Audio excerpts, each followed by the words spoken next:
This is a quick tutorial on how to use the white mask. If you haven't edited the photo in Photoshop or your photo editing program, it's just really easy and simple for these kind of quick jobs. What I would normally do is left click on the image, then right click on the image and go to mask generation to the white mask right here. I'm just gonna click next because it's highlighted as create a manual mask. Okay, normally if I had a mask made, then I would click this to edit it.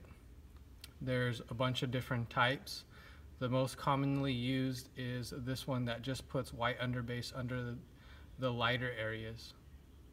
So we'll click next. What I do now is just click on the black because I really want that black knocked out. Just tap it and then just click in these areas.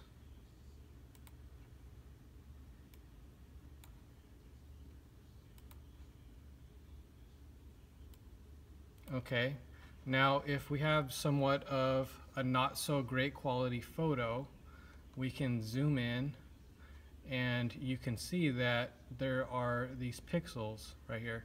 So if we hit the minus pixel, we take out 1 pixel off of the edge, which will eliminate some of the fuzziness that this picture has.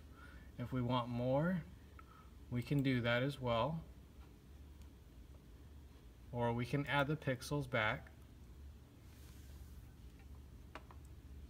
If we want to see the background, we can also change the color of that as well.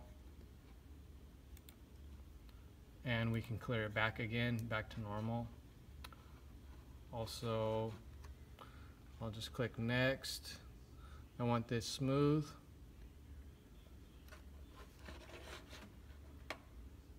So I'll just check that.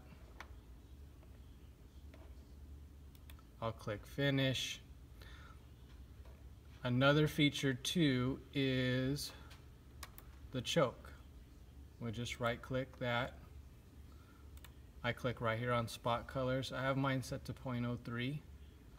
Okay, you can go up if you need to or lower, but this is perfect because any more than 0.05 would probably choke too much, and you wouldn't really need to do that on this printer because the registration is pretty spot on. So on smaller images with smaller text, you don't want to choke it too much. If you need to and your photo has some kind of blended edges, then you may need to choke a little bit more. This is the mask contract value, so just keep that in mind. To show the grid, which is this right here, normally people don't use this. I do, just because I want to see the entire photo in the preview, because if we don't, then sometimes it may not be so clear on what is inside here and what's not. So I'm going to go back in properties. I'll put show the grid again. Okay, you'll also need to do this inside the preferences on the edit tab. So make sure you put show grid. If you need to change your units into inches off of the grid, you can select your language. Right here we have that show grid. Remember the spot color tab, we have that right there. I have it set at 0.03, so make sure that is the same as when you right clicked in this area. So those are some really good features that the RIP has. Another one is the ability to crop the image. So I'll just highlight the image, click the crop button down here, and I can just crop whatever I want to print. So if I for some reason had some type of print that didn't print on this bottom side, or even on the letters or this exclamation point for some reason, I can crop it all the way over here and just print that area again. So there's a lot of tools for you to use inside this RIP that are really great and that will help you to save money, and if you need to, save a garment as well.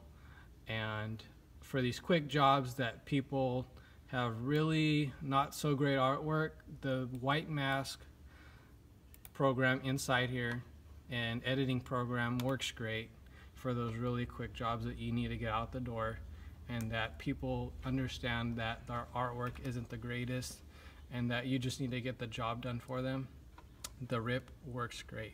Any questions, just email or give us a call. Subscribe to our YouTube channel and add us on Facebook, DTG Printer Parts. Thank you.